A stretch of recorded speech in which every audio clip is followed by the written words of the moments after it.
안녕하세요. 저는 심리상담센터를 운영하고 있는 윤지선이라고 합니다.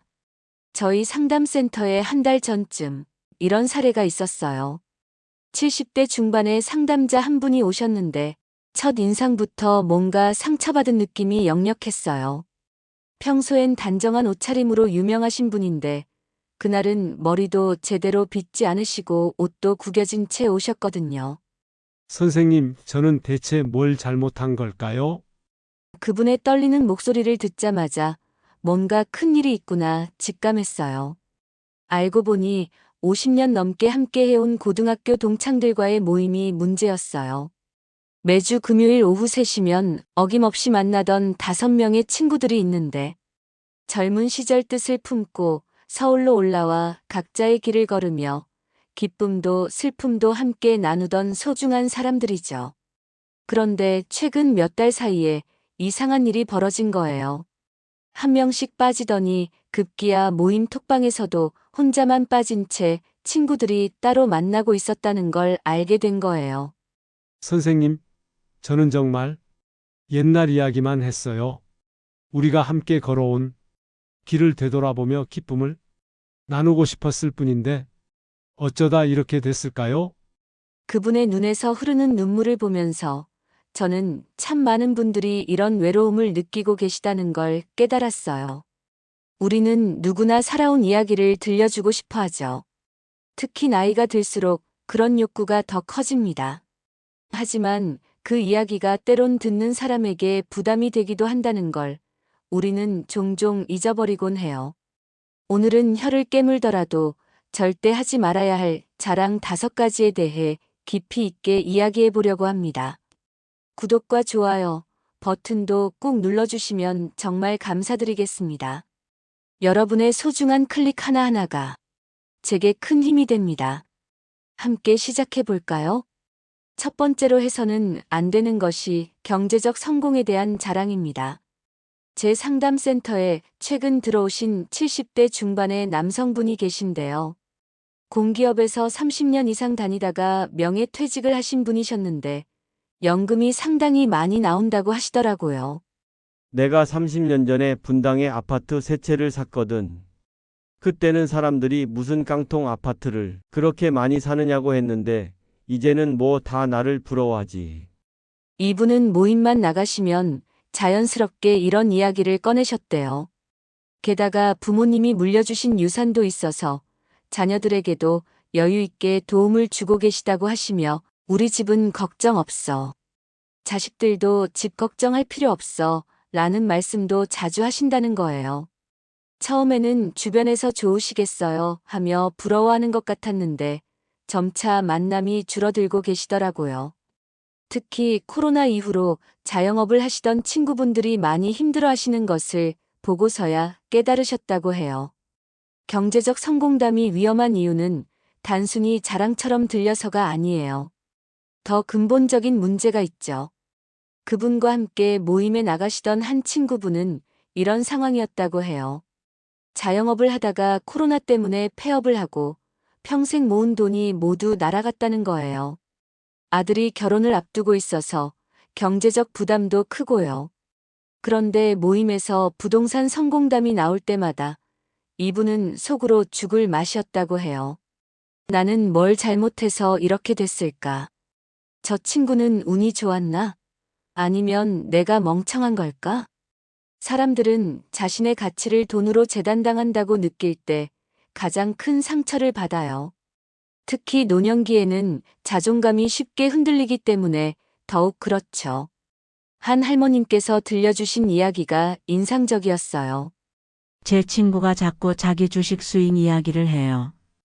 매번 몇백만 원 벌었다, 몇천만 원 벌었다 하는데 저는 평생 남편과 함께 작은 구멍가게를 하면서 자식들 대학까지 보냈는데 그 친구 말을 들으면 제가 실패한 인생을 산 것처럼 느껴져요. 이 할머님의 마음이 얼마나 아팠을까요? 작은 가게를 40년 동안 운영하면서 세 자녀를 모두 대학까지 보내신 건 정말 대단한 일이에요.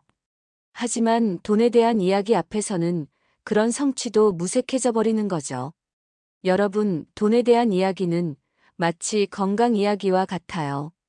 너무 아파도 괴롭지만 너무 건강해도 주변 사람들이 힘들어합니다.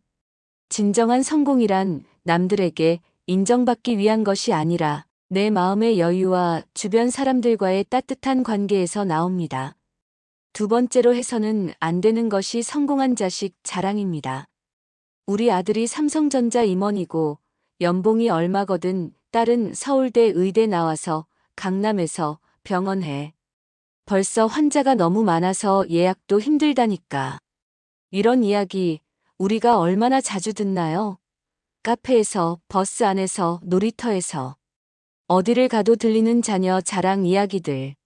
제가 만났던 한 어머님은 평생 자녀 자랑이 취미처럼 되셨더라고요. 친구들과 만나면 아들, 딸 이야기로 시작해서 아들, 딸 이야기로 끝난다고나 할까요? 그러다 어느 날 충격적인 일이 일어났어요. 고등학교 때부터 알고 지낸 친구가 갑자기 눈물을 흘리며 자네는 참 좋겠다라고 하시더래요. 그제서야 그 친구분의 자녀가 3년째 취업 준비를 하고 있다는 걸 알게 되신 거예요. 자녀 자랑의 또 다른 문제점은 자녀를 우리의 분신처럼 생각한다는 거예요. 상담 중에 이런 할아버님을 만났어요. 은퇴하신 지 5년 된 전직 회사원이셨는데 손자가 5살 때부터 영어 조기 교육을 시키셨다고 해요. 우리 손자는 벌써 영어로 대화가 가능해. 피아노도 모차르트를 쳐.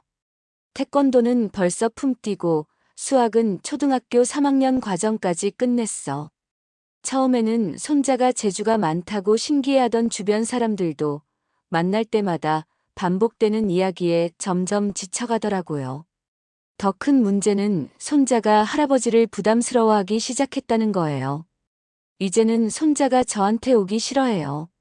친구들 앞에서 자꾸 무언가를 시키니까 스트레스를 받는 것 같아요.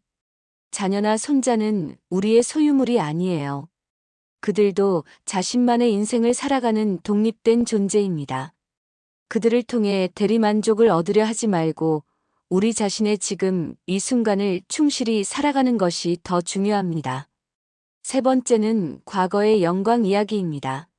젊었을 때 우리 회사에선 내가 제일 일을 잘했어. 밤새 연구하고 새벽까지 회의하고 그때는 정말 열정이 넘쳤지. 사장님도 날 제일 아꼈어. 이런 이야기를 자주 하시는 분들 계시죠? 특히 은퇴하신 분들께 많이 보이는 패턴이에요. 어느 상담자분은 은퇴 후 새로운 취미 모임에 참여하셨는데 매번 과거 직장 생활 이야기만 하시다가 젊은 친구들로부터 점차 외면받으시게 되었답니다. 저는 40년 동안 회사 다니면서 수많은 프로젝트를 성공시켰어요. 젊은 친구들에게 경험을 전수해주고 싶었는데, 하지만 젊은 세대는 그런 과거의 이야기보다는 지금 여기에서 함께 나눌 수 있는 화제를 원해요. 시대도 환경도 다른데 과거의 성공 방식을 계속 이야기하면 오히려 꼰대가 되어버리는 거죠. 과거의 영광에 집착하는 이유는 종종 현재의 공허함 때문이에요. 한 분이 이런 진솔한 고백을 하셨어요. 은퇴하고 나니 제 정체성이 사라진 것 같아요. 40년 동안 저는 회사원 김 과장, 김 팀장, 김 부장이었는데 이제는 그냥 무직 김 씨예요. 이분의 고민은 정말 많은 은퇴자들이 겪는 문제예요. 일이라는 정체성을 잃고 나면 과거의 성취에 더욱 매달리게 되는 거죠. 하지만 과거는 추억으로 간직하되 현재를 살아가는 지혜가 필요합니다. 새로운 취미, 봉사활동, 평생학습 등 지금 이 순간의 의미를 찾아야 해요. 지금 이 순간 옆에 앉은 사람의 이야기에 귀 기울이는 것이 진정한 어른의 모습입니다. 네 번째는 건강 상태에 대한 자랑입니다. 나는 70이 넘었는데도 약 하나를 안 먹어. 매일 아침 5시에 일어나서 조깅을 하고 있지. 등산도 젊은 사람들보다 잘해. 지리산 종주도 갔다 왔거든. 건강을 자랑하는 심리는 충분히 이해돼요. 나이가 들수록 건강이 가장 큰 자산이 되니까요. 더군다나 주변에서 하나둘 아픈 곳이 생기는 것을 보면 자신의 건강함을 더욱 자랑하고 싶어지죠. 하지만 과도한 건강 자랑은 오히려 주변 사람들을 외롭게 만들어요. 특히 만성 질환을 앓고 계신 분들에게는 더욱 그렇죠. 상담 중에 이런 분이 계셨어요. 당뇨병으로 20년간 고생하시는 분인데 친구들과 만나면 늘 같은 이야기를 듣게 된다고 하더라고요. 혈당은 어떻게 관리해? 걱정 많이 되겠구나 하면서도. 한편으로는 나는 이제 70인데도 혈당은 걱정 없어. 이런 말을 들을 때마다 정말 힘드시다고 하셨어요. 제가 인슐린 주사를 맞는 걸 보면서도 나는 약도 안 먹으라고 하니 정말 힘들어요. 마치 제가 건강 관리를 소홀히 한 것처럼 느껴져요. 건강은 단순히 개인의 노력만으로 결정되는 게 아니에요. 유전적 요인, 환경적 요인 등 다양한 원인이 복합적으로 작용하죠. 건강을 자랑하는 것이 때로는 아픈 사람들에게 상처가 될 수 있다는 걸 잊지 마세요. 그렇다면 건강에 대해 어떻게 이야기해야 할까요? 한 분이 이런 좋은 예를 들려주셨어요. 요즘에는 나는 운이 좋게도 건강한데 혹시 당신은 어디 불편한 곳 없어? 라고 묻는 것으로 대화를 시작해요. 그러면 자연스럽게 서로의 건강을 걱정하는 대화가 되더라고요. 건강은 축복이지만 그 축복을 혼자만 누리는 것이 아니라 주변의 아픈 사람들을 이해하고 배려하는 데 써야 합니다. 때로는 함께 병원 정보를 나누고 건강한 습관을 공유하며 서로를 격려하는 것이 진정한 건강한 노년의 모습이 아닐까요? 5번째는 인맥 자랑입니다.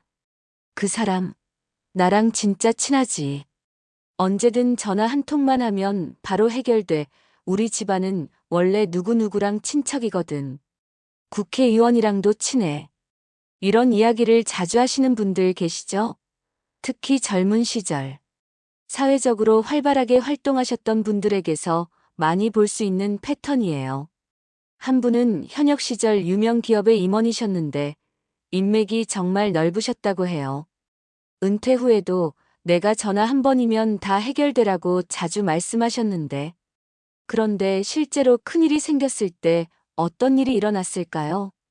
손자가 취업 때문에 고민이 많았을 때 그분은 과거의 동료들에게 전화를 걸었다고 해요. 하지만 대부분 이미 은퇴하셨거나 다른 부서로 옮기셨더라는 거죠.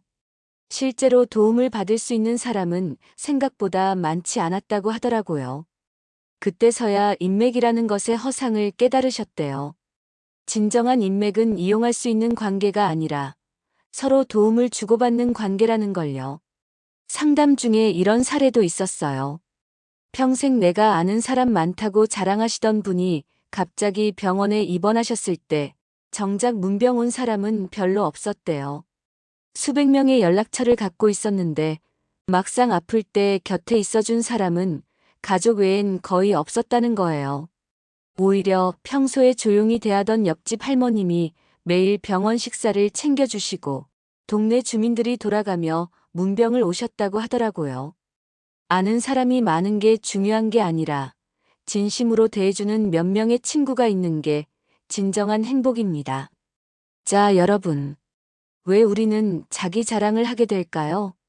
심리학적으로 보면 자기 자랑은 대부분 자존감 부족에서 비롯됩니다. 내 가치를 스스로 확인하지 못하니 남들에게 인정받으려 하는 거죠.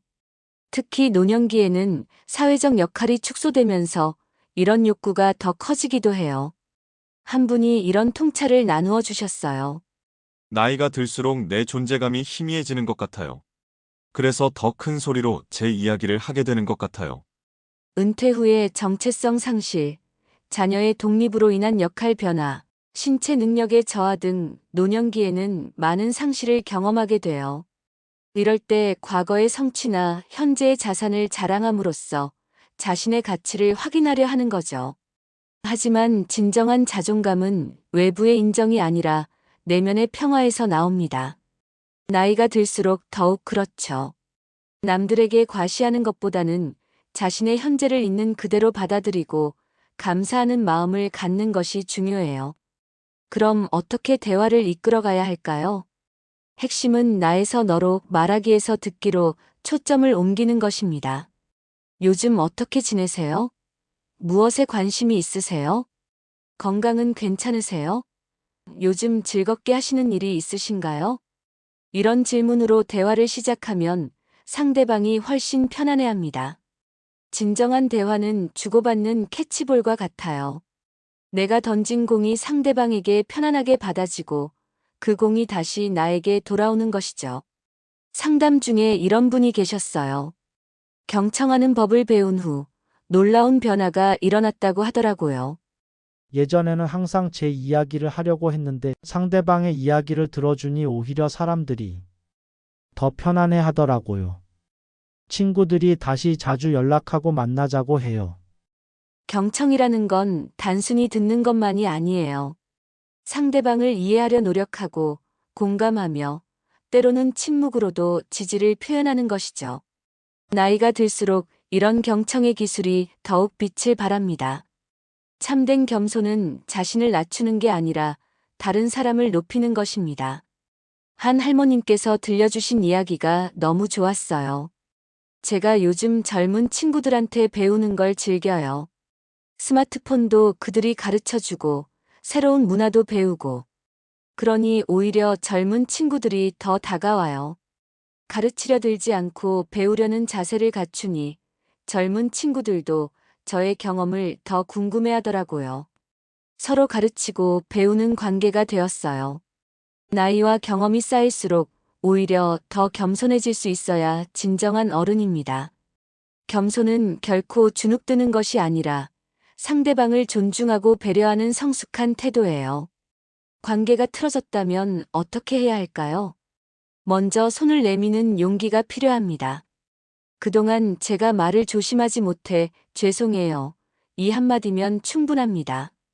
자존심 때문에 망설이시는 분들도 많으시지만 진심 어린 사과는 놀라운 치유력이 있어요. 상담 중에 만났던 한 분은 친구들에게 용기를 내어 이렇게 말씀하셨다고 해요. 저도 모르게 제 이야기만 하고 있었네요. 여러분을 힘들게 한 것 같아 정말 죄송해요. 앞으로는 더 많이 듣고 싶어요. 그랬더니 친구들도 우리도 좀 예민했던 것 같아 하며 화해하셨고 이제는 전보다 더 깊은 관계가 되셨답니다. 나이가 든다는 건 단순히 시간이 지난다는 게 아니에요. 더 깊은 이해와 더 넓은 공감을 갖추어가는 과정이죠. 한 어르신이 이런 말씀을 하셨어요. 젊을 때는 남들에게 인정받으려고 노력했다면 이제는 남들을 인정해 주는 것이 더 행복해요. 우리가 진정으로 추구해야 할 것은 자랑할 거리를 찾는 것이 아니라 서로를 격려하고 위로하며 함께 성장하는 것입니다.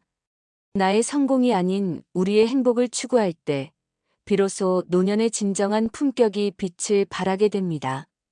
지금부터라도 늦지 않았어요. 작은 변화부터 시작해 보세요. 오늘 누군가를 만나신다면 자신의 이야기 대신 상대방에게 이런 질문을 해보세요. 요즘 가장 기분 좋았던 일이 뭐예요? 새로 시작하고 싶은 게 있으세요? 제가 도움드릴 수 있는 일이 있을까요? 이런 질문 하나하나가 관계를 회복하고 더 깊게 만드는 씨앗이 될 거예요. 오늘 이야기 들어주셔서 감사합니다. 그럼 좋은 하루 되세요.